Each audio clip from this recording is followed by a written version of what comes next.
So welcome everyone. My name is Sean Shaheen, faculty here in the department, and my pleasure to host our industry panel. We did this last year with really a lot of success and hoping to carry that forward to this year.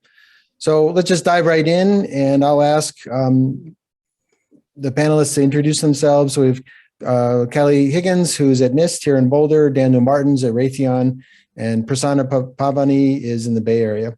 So alphabetically, Kelly, that leads to you, and I'd ask you to give a few minutes background and overview of what you do. Yeah, awesome. I'd be happy to. Thanks for the invite and thanks for the opportunity to chat with all of you guys. If you guys have any questions, please always feel free to ask them after the call. Even please feel free. I think you guys might have my email address. You're welcome to reach out as well. So my name is Kelly Higgins, and I graduated from the ECE department in 2017. And I'll just share one slide. Sean had asked us if we wanted to just share one slide. That might be a little easier. I'm not sure if that function, okay, there we go, it's working now. So I, again, graduated, my specialty was in optics and material science. So I was applying basically light to manipulate matter. And I think a lot of the department does really cool things like that. So just to kind of start off, I was specializing in photopolymer additive manufacturing and applying it to tissue engineering. And one really cool part about this program specifically is, all of the awesome research that happens across campus and all of the encouragement that we have to cross collaborate. And so I was able to work with, some world-renowned researchers in chemical engineering and biochemical engineering to do some tissue engineering research at the end of my PhD. And that really was kind of the catalyst that kind of shot me off into NIST. So now I am, right after I finished my PhD, I went to NIST as a postdoctoral fellow using the NRC postdoctoral fellowship. And that's a really cool avenue to have research funded for 2 years and through the federal government. And it's just a very unique opportunity because you can interact in a lab that isn't quite the same as an academic lab. It's a government lab, obviously. And I fell in love with it and I never really wanted to leave. And so I actually just recently was converted to permanent. And I am the co-leader of the additive manufacturing project, the photopolymer additive manufacturing project specifically. And we are studying the fundamental properties of that photopolymer system. So the systems is like kind of the traditional photopolymer additive or traditional additive manufacturing that you kind of used to see. And it's where you have light, you shine it into a liquid material and it solidifies wherever the light is being shown. It's a really clever process, and we're trying to understand the fundamentals of these properties so that we can, reverse engineer them and then ultimately apply them to specifically tissue engineering structures, so lungs, kidneys, so on and so forth. I'm also an adjunct faculty at Colorado School of Mines. I was offered a faculty position there last May. And I didn't want to leave NIST, but I also didn't want to give up the opportunity at Mines because there's a lot of awesome additive research happening there as well as at CU. And so now what's great about, this whole area of the Front Range, basically Colorado in general, is that you have a lot of access to these incredible laboratories and other research facilities that are even outside of CU. And so there's just so much cross collaboration that happens that I definitely have taken advantage of, and you guys certainly would be able to as well. And so again, my background is optics and optical system design for vat photopolymer systems. I'm also the co-ambassador for Women in 3D Printing for the state of Colorado. It's a really cool group that it's not just for women, but it's in general, just to try to get more diversity across the field. I also recently was awarded the Service to America Medal, which is one of the top prizes in the federal government for service to the United States, basically. And it was for being the emerging leader. And what I really appreciated, what I was just so stunned and humbled by is, one, obviously the fact that I was given this, I was the sole awardee, but that I also, the panel of people that selected, me as the winner were, representing the general public. So they were like celebrities, politicians, etc. And they recognized that photopolymer additive manufacturing was really this huge boon for the United States, and had a lot to contribute. And so that was really exciting. I got to meet Dr. Fauci. It was weird having him congratulate me. I'm like, wait, like I'm not saving millions of people, you have.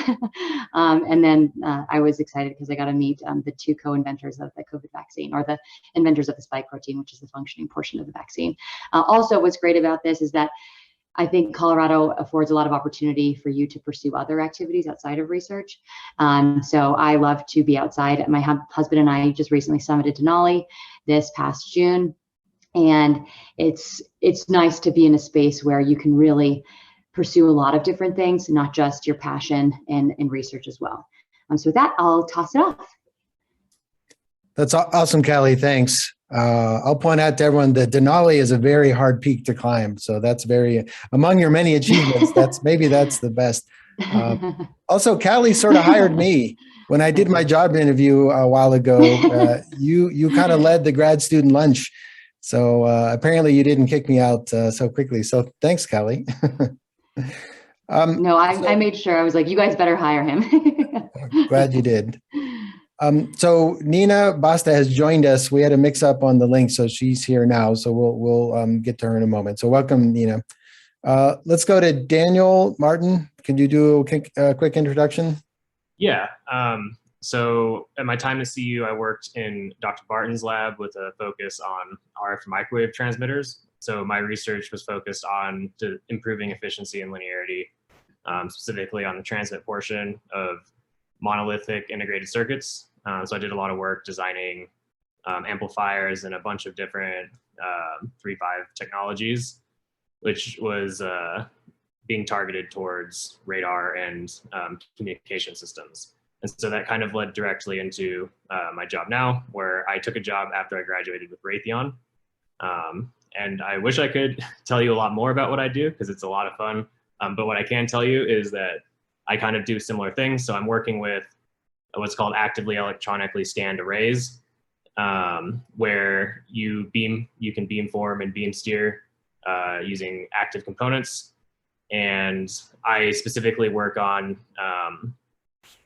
leading the full integration of the chips, as well as doing internal research and development projects to increase technological readiness for a lot of these advanced architectures, and a lot of performance benefits to help improve the technology that we currently have for both ACEs for communication and ACEs for radar. As well as I've only been there, I guess, just about a year and a half. But it's pretty cool to know that some of the stuff you've worked on is in use and is flying right now. So I guess kind of expanding on what Callie was talking about, my time at CU, I enjoyed it a lot.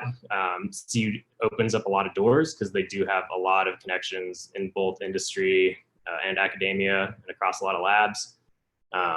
Throughout my time there, I was exposed to a lot of different people, a lot of different companies. Got the opportunity to work with the people from all over, as well as the fact that being in Colorado in and of itself for outside of school was a blast. I too also enjoy being outdoors. While I was here, I got into skiing, mountain biking, rock climbing, trail running. I actually temporarily moved out to Los Angeles for my job when I graduated.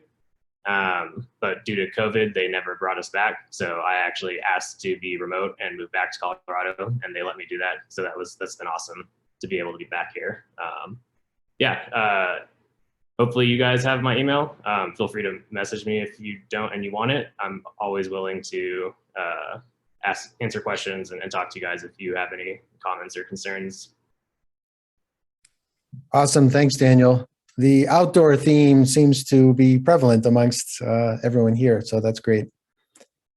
Let's go to Prasanna. Would you like to introduce yourself? Yes, thank you.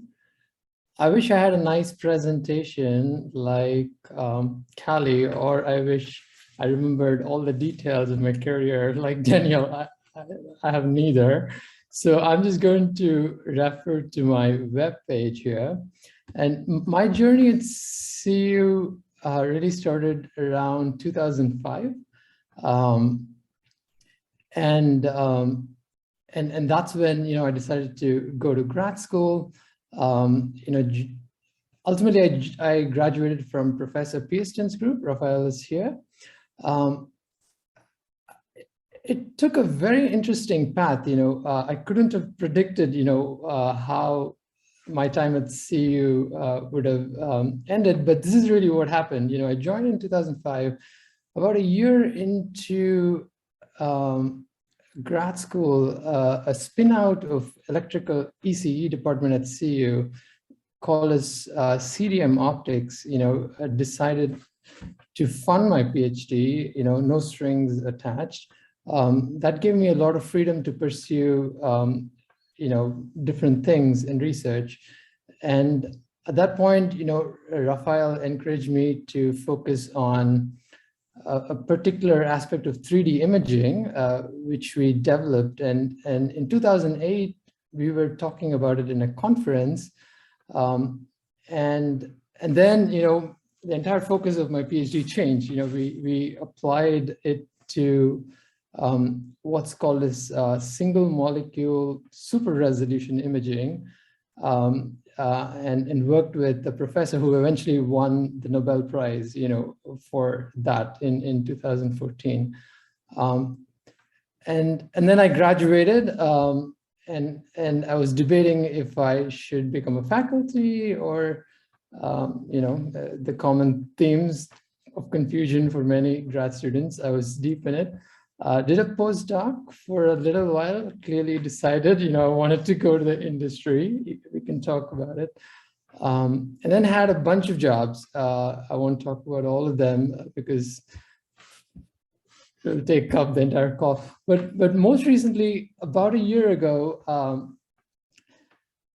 I founded this company called as DishCare. We are building an autonomous dishwasher for homes. The idea is to use robotics and advances in computer vision to totally automate dishwashing to the point that you could simply drop off your dishes, just like you would drop them off in a kitchen sink, and that's it. You walk away, and then next time you want clean dishes, you have the dishes ready for you. You're welcome to check it out. It's right here. It looks something like this. So that is DishCare. It has robots built in. But what I'm also excited about, one of the things that CU inspired me is having this environmental consciousness, right? And one of the areas we quickly realized we could improve in DishCare is in energy and water consumption. In fact, we have come up with technology that can do the job of dishwashing with 10 times less energy than today's most efficient dishwasher using 2 times less water. Now that is what we're building. We're in the early stages, but we're very, very excited about where we're at now.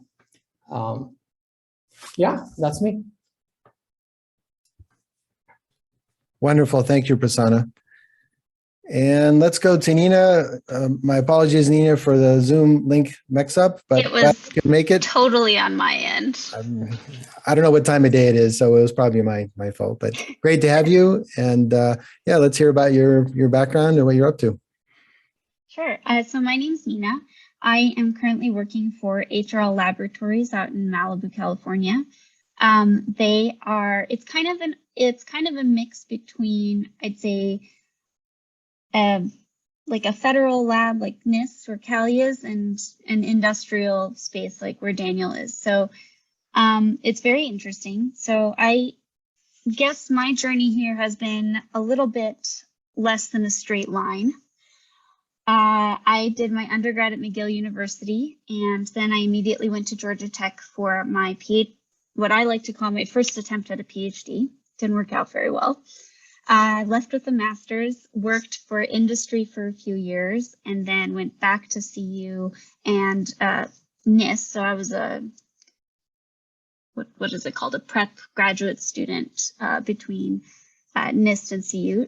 Professor Shaheen was my advisor at CU. I actually had 4 advisors, which I don't know if I would recommend. but it ended well. So I really enjoyed my time at CU. I think it was a very positive environment. It's extremely collaborative. I do better in a collaborative environment. I think that it's probably a healthier space to be in grad school rather than a competitive one. I learned a lot, and it's prepared me very well for the position I am in right now, which is, so HRL is a company in Malibu that was started by Howard Hughes. And that company is kind of like split off into multiple things. There's like a medical division on the East Coast. It kind of morphed into Boeing over the years, but HRL is really the place where Hughes put all his crazy scientists. And it's kind of stayed that way, which is really great. So I got hired on as electromagnetic band-aid, basically, which means that I got to go around and meet a lot of different people in different departments and solve their problems, or at least try to help solve their problems. So that kind of means that I get to do anything from radar design. So I'm currently a PI on a $3 million project with Boeing. And I also get to do quantum research. I can't talk about too much of that, but I think to suffice it to say that there's quite a range, and I've really enjoyed that. If anything, the negative aspect is that there's so much to learn still, that it's hard to pick and choose, because you do have to, everyone has a bandwidth. So I really enjoyed I don't think that I would be here without CU. I think that my life would have taken a very different trajectory. I really enjoy HRL, and I'm more than happy to share if anybody wants to reach out, I can share my experience at CU and NIST, because it is a little bit of a unique position. I'm also happy to share experience about Boulder. I am a Colorado Boulder native.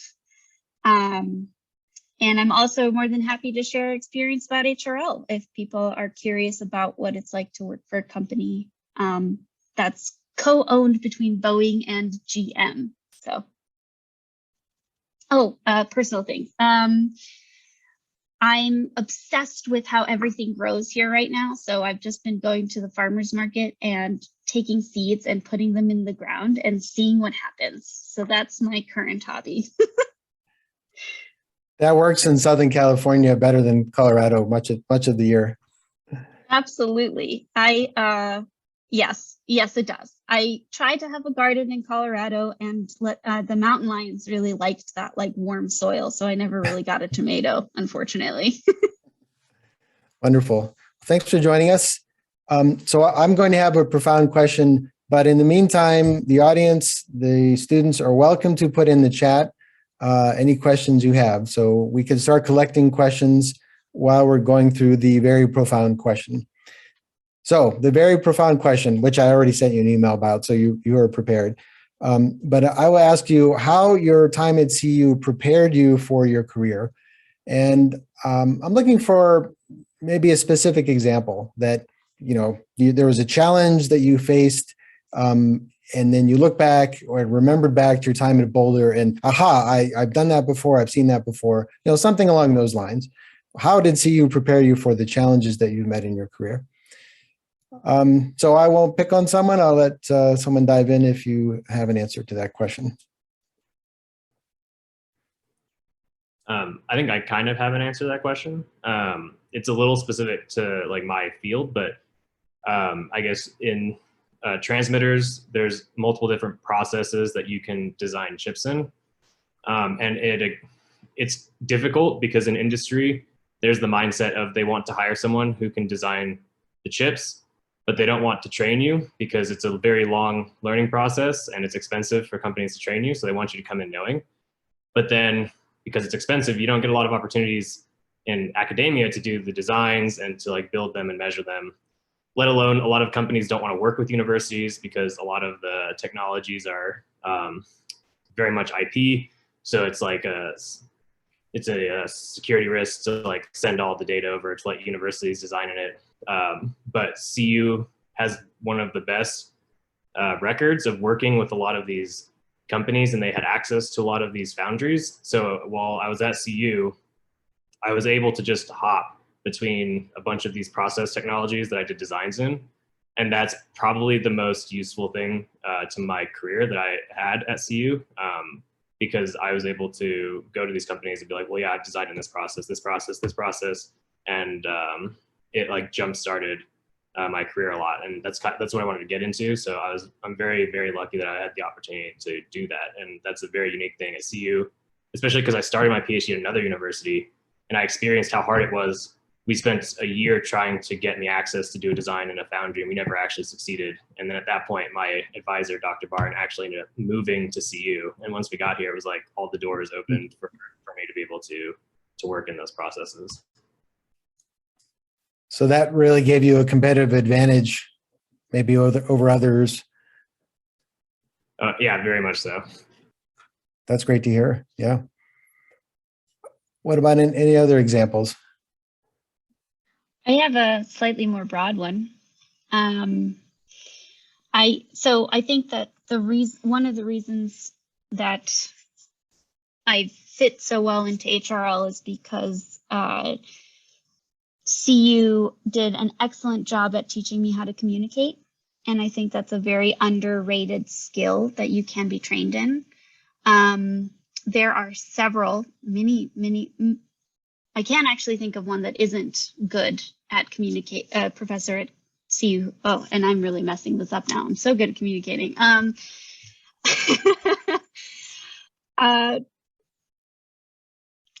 Communication, underrated skill. CU did an excellent job at training me how to do it well. It's served extremely well in a professional environment because you have to learn how to interact with other people in a positive way. And yes, so it's served me well, and I'm really messing this up, but. You're not messing it up at all. It is obviously a critical skill. And I think it's underappreciated. You know, we tend to focus on the technical stuff. Can you solve the equation? Can you design the circuit? But in the real world, you need to work with people. And it's not always a smooth process. People have different goals, different approaches, and bringing a team together to advance the mission, that's always challenging. But it's great to hear that you found CU was beneficial in that regard. Yeah, and kind of in a similar vein to that, I'd say probably my biggest, I think there are lots of things that you learn in graduate school, no matter what graduate school, but specifically to CU, the collaboration atmosphere and the collaborative nature of most projects, I think, was so influential to me and my deciding to continue to do research.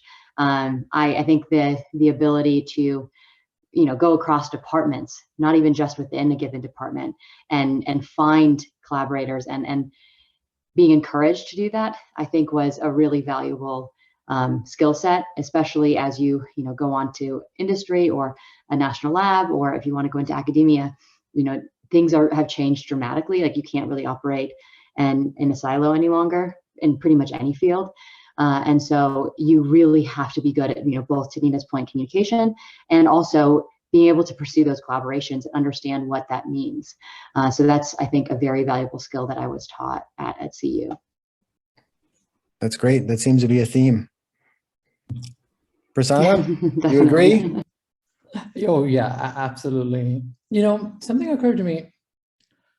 Usually people tend to say, as we progress from bachelor's to master's to PhD, we tend to specialize, right? And then you push the envelope of knowledge in.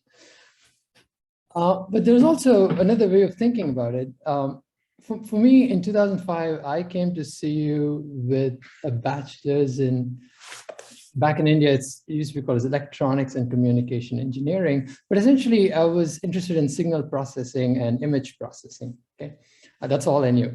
I knew nothing about imaging, or optics, nothing, zero. CU was probably the first time I sort of learned, how a lens works, how light works, what are all the degrees of freedom, right? What does that have to do with, signal processing math, right? It's a completely different field. So thankful to, the physics department and the optics, Nobel Prizes, I guess the CU has, and that has totally, helped in my research. Now, halfway through my PhD, I realized that the real use of what we were building in 3D imaging was not really for electrical engineers, but for biologists or chemists, right? And all of a sudden, I found myself learning, chemistry, I had no clue, right?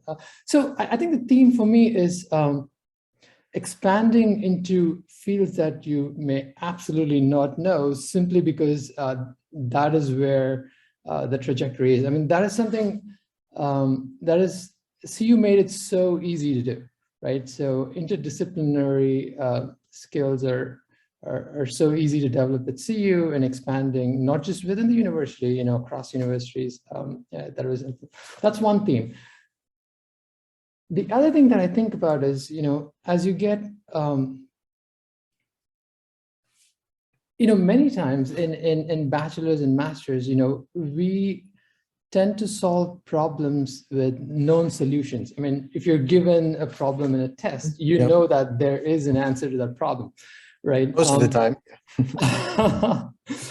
The degree of uncertainty is fairly limited, right? Now, when you get deep into PhD research, the problem sometimes is well stated, many times it is not. And much of your time is spent on how would you define the problem itself. And then you go on this pursuit of a solution which may or may not exist, right? And you're talking about devoting years of your life into what may or may not work out, right? And that is a very important life skill that I learned, right? Dealing with uncertainty. I'm not sure I could have learned that anywhere else, but in an environment like CU. It's actually one of my interview questions. I always ask, what's somewhere that you failed, and tell me what you learned about it. And if someone hasn't failed, then it's a big red flag. Good, right?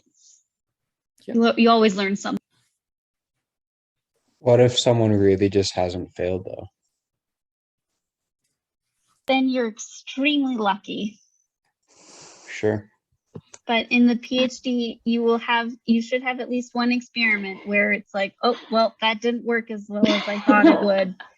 And mine was, I still remember it to this day. It was at NIST. I tried to make a terahertz mirror. I made a wonderful non-mirror.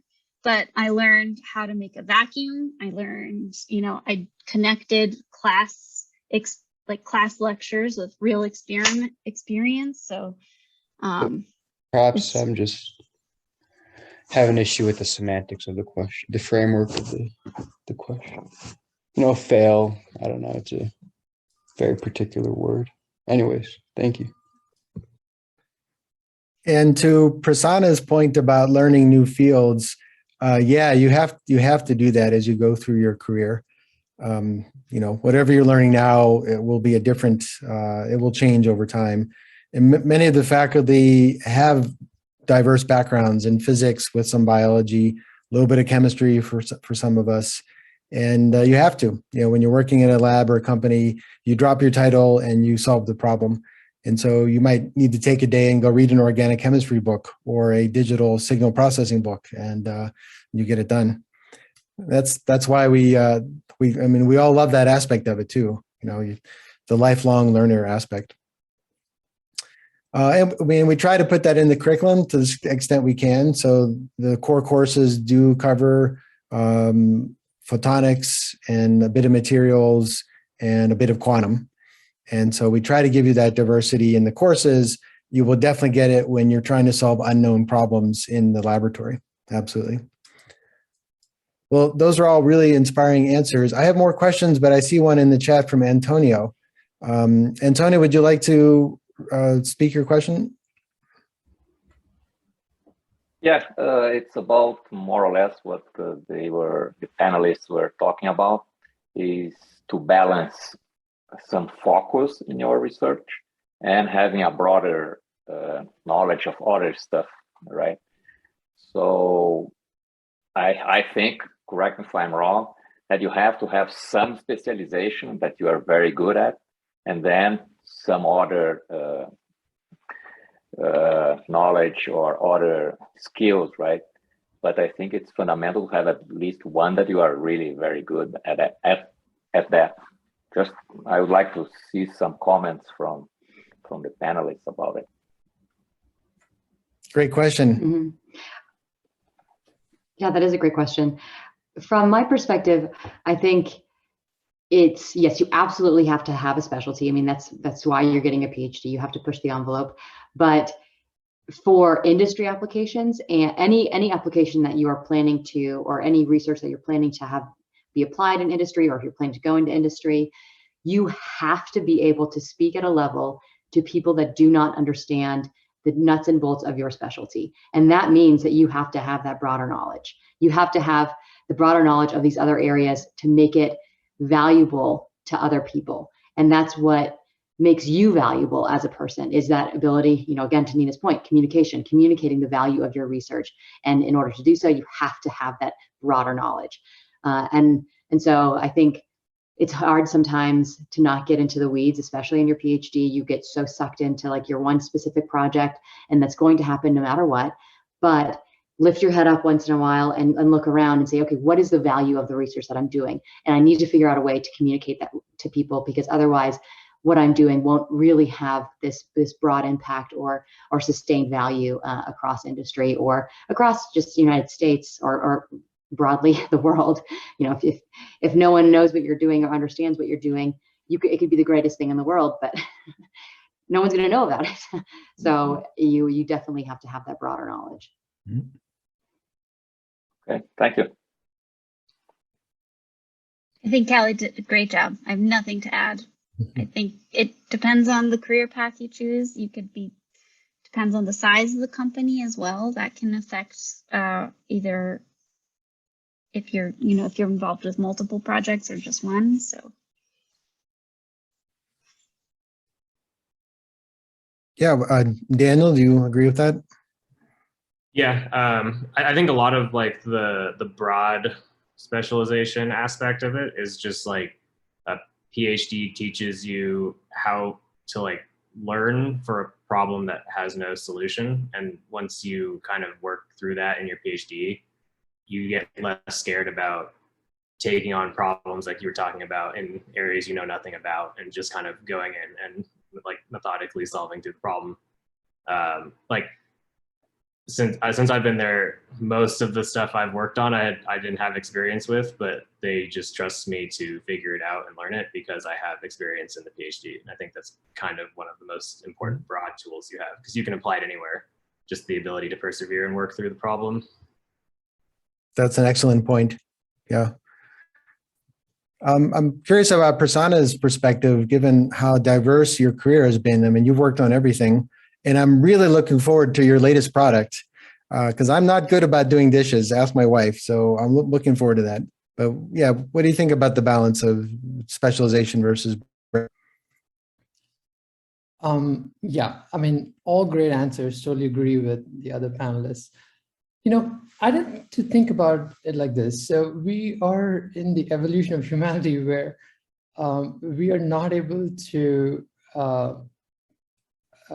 often the ultimate consumers of what we are producing is someone else, right? And that's one way of thinking about it. You simply cannot just consume what you're producing, right? So our fields of endeavors have expanded so much.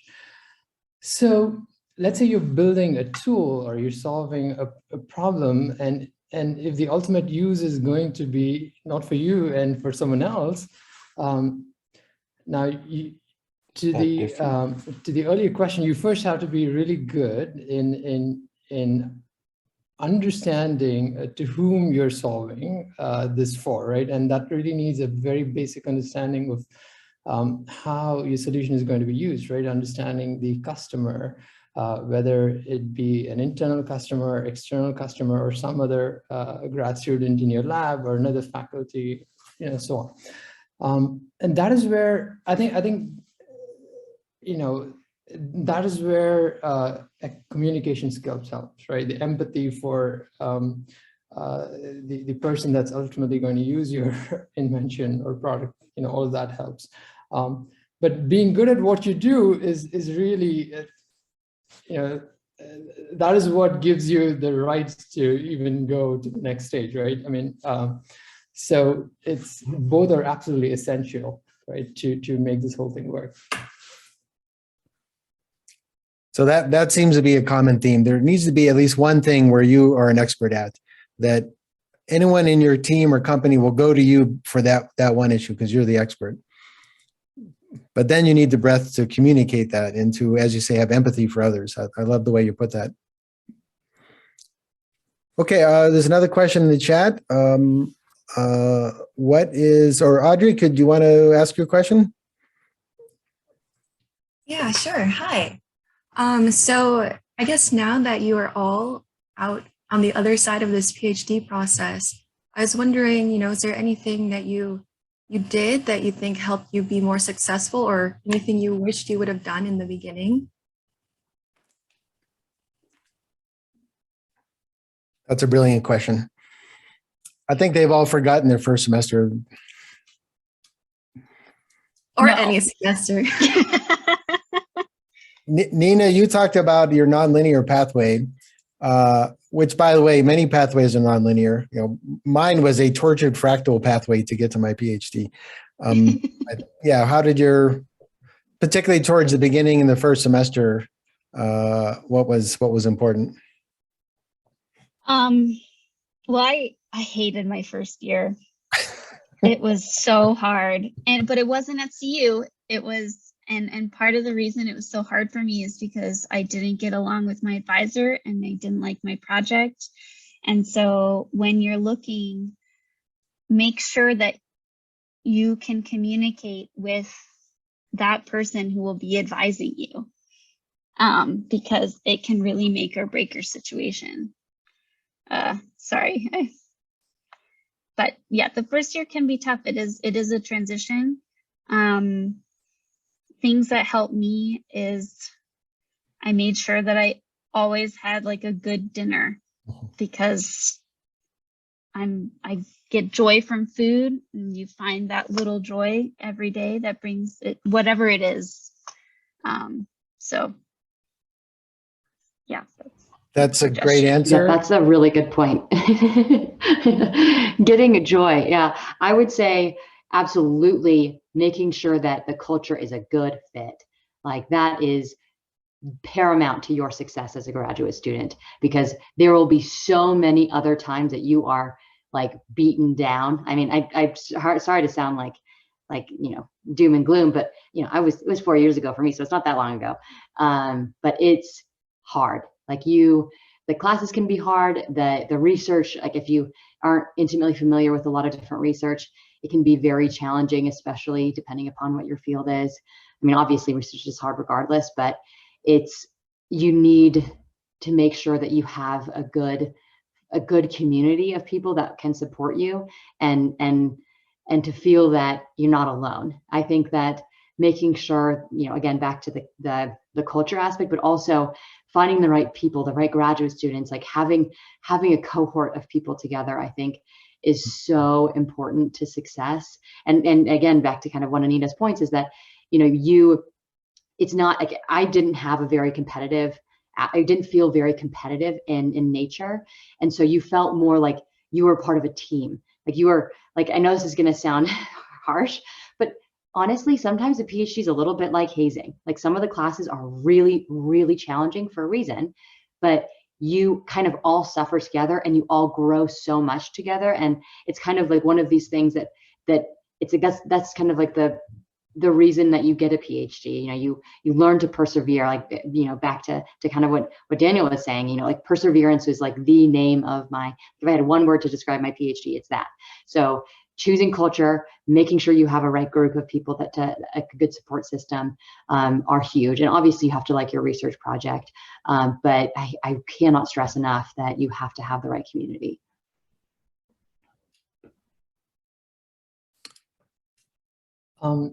Great points. The one point I would add is the first year of PhD typically, involves a bunch of courses, and you're also preparing for this prelims, right? Is that for me, I felt like that's probably when I knew the most about my field, and then after that point, in terms of breadth, right? And that can be a great experience, especially if you have friends to prepare that with. But here's what I want to say. Look, when you get into grad school, you may have a general idea about, what you may want to do, right? But then you look into different research groups, and each of them are doing something very, very, specific. And as an outsider, all of this is new, and you may not really be sure what is that you want to do, right? And one of the things I liked about CU is the opportunity to do rotations. I'm not sure if that is still there, but essentially the idea is, you can go talk to different groups, different faculty members, or even within a particular group, different areas of research. All of them are going to be new to you as an outsider, but ultimately you find out yourself what draws you in, right? And that can be really helpful, because in the first few years, you're really searching for a problem, right? You're really searching for a problem that really deeply resonates with you for you to spend the next bunch of years on your PhD, right? And if that is a great fit, I think that'll make things much easier and much rewarding too. It's not, ultimately at the end of a PhD, the goal to aspire for is really feel good about the time you spend there, right? Really be very proud of what you've achieved, right? And for that, you also definitely have to enjoy the process, and enjoyment oftentimes does not just mean, pure happiness, all the time, right? It's, enjoyment can also come through achievement, right? Really not being sure about whether or not something can be done, and, doing all the groundwork, and then it's like winning this Olympic gold medal, right? I mean, that can be a lot of joy. And you think about all of the things that these athletes would have had to go through. Yeah, that's what came to my mind, when I thought about this question. Those are great answers. I think we're delving into philosophy here as well, in terms of the human condition. So that's great.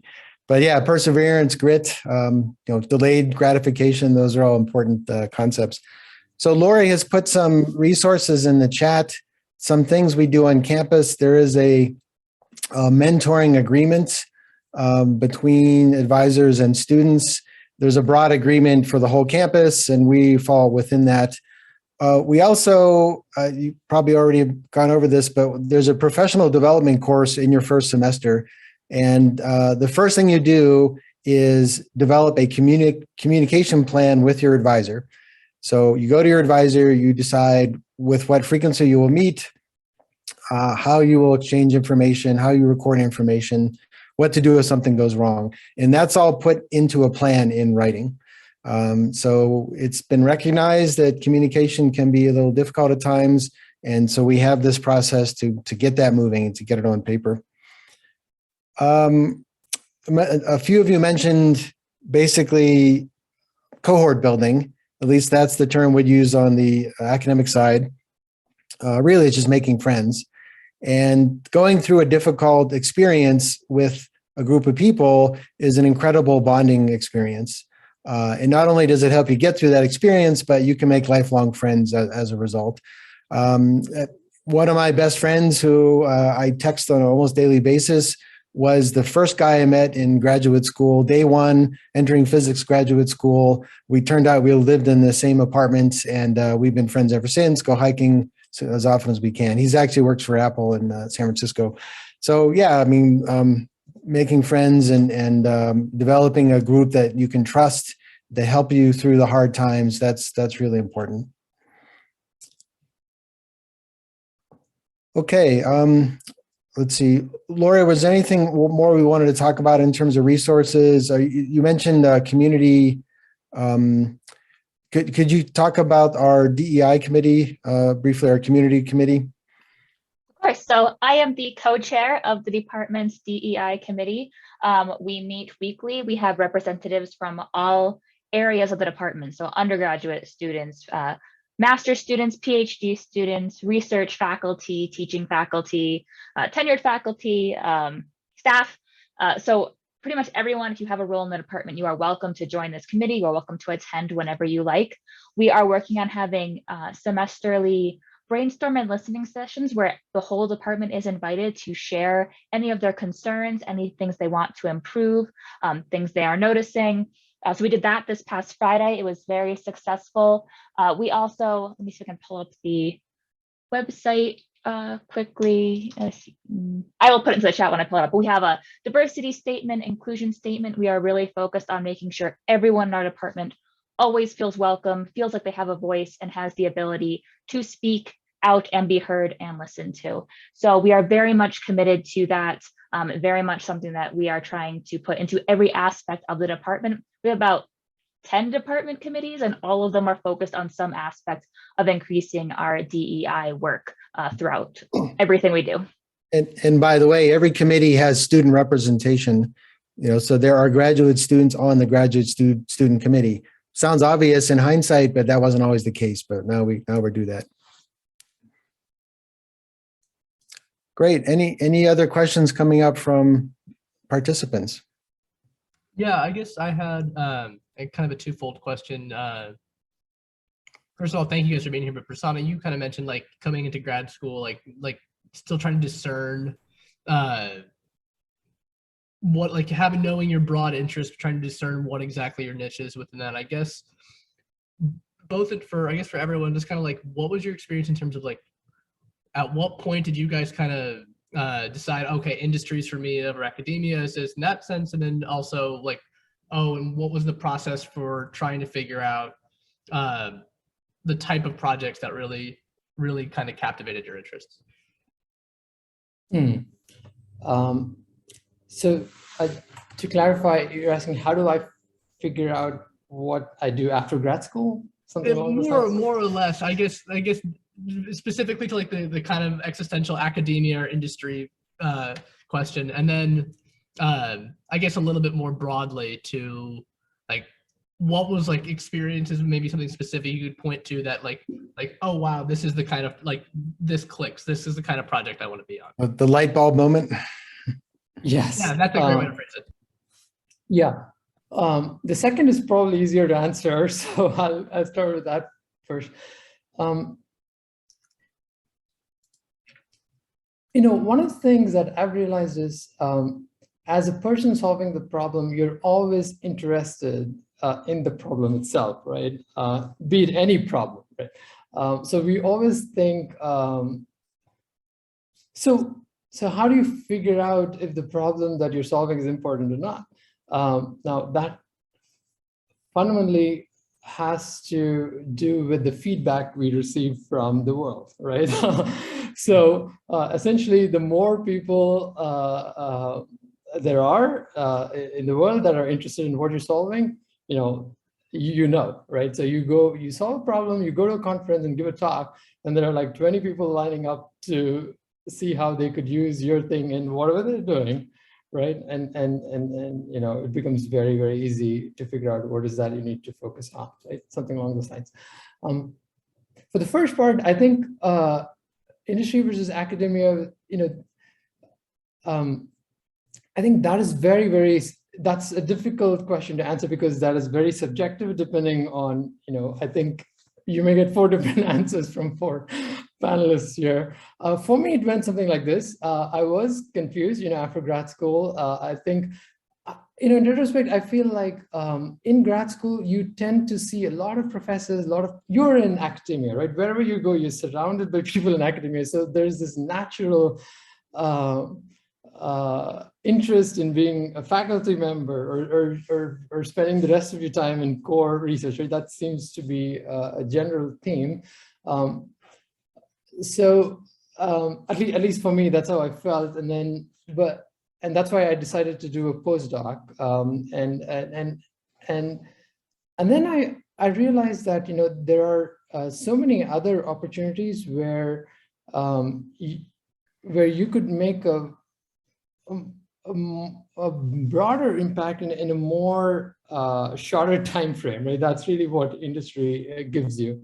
And back then I was deeply interested in how some of my research could be used in semiconductor industry for manufacturing these microchips. They wanted to, my PhD was involved in nanoscale imaging, with light, and that is super useful to semiconductor industry. And in semiconductor industry in particular, it is very hard to do some research in academia because the industry is somewhat mature, and some of the work needs to be done in their own environment, and that problem really resonated with me, and that was my first transition from postdoc to that industry. And once I took that path, there was no looking back. If you do want to go on the professor track, you can have that conversation with your advisor, because there are skills that they can introduce you to that industry people don't necessarily need. So you can say, I'm interested in learning the proposal process, for example, because that's going to be very important for that professor track. And you can talk to them and ask them if it's a good idea to go in that direction. I couldn't do it. It's a hard job. I have 2 parents who are professors. There's absolutely no way I would go down that path. So you say now? Oh, no. I say forever. I did not want to be a professor out of grad school, but here I am. Yeah, it's a hard question to answer, particularly in the beginning. Mm-hmm. Well, I think it kind of, Sean, you're saying that, you didn't want to be a professor to begin with. And after my PhD, I did not want to do research, which is hilarious because I went to NIST and that's like research city.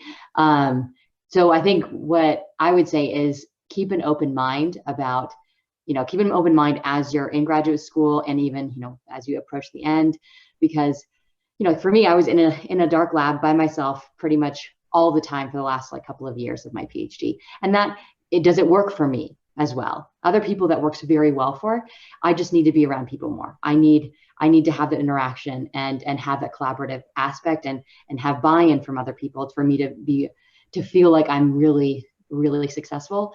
And so I didn't think I wanted to continue to do research. I had a bunch of jobs lined up in industry. I was about to take them. I was asked to write a proposal for NIST. I wrote it, ended up getting it, and deferred my industry position for 2 years.